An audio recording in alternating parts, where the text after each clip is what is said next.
Pwede ako magtatanong ako kay ma'am. Okay, I'm ready when you are. Ano ko video? Okay. I'm rolling, sige. Good evening. We're here with Miss Ami Tamayo, the first Vice President and Chief Marketing Executive of Insular Life. Good evening, Madam. What is this event all about? Magandang gabi sa iyo. Okay. Well, this event is all about the company's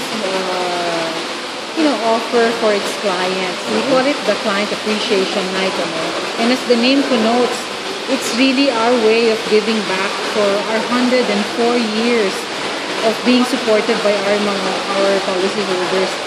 Alam mo, 104 na taon na ang kumpanya namin. 104 na taon na rin itong sinusuportahan ng mga kliyente namin, policyholders, at ang kanilang mga pamilya.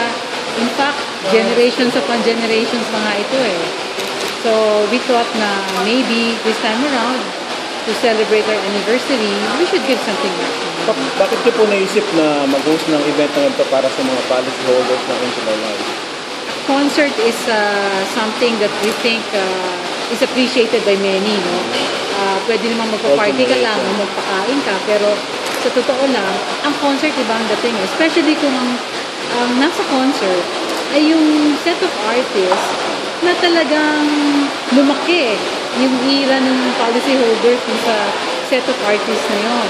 In fact, ang featured artist natin for tonight, which is the New Minstrels and the Circus Band, parang they transcend generations. Kahit na bata pa yan, kahit na may edad na konti, they appreciate the music of the New Minstrels and the Circus Band. What do you hope to achieve in this event? Well, nothing much other than for our policyholders to feel our warm thanks, to feel that we really appreciate the fact that they've been supporting us.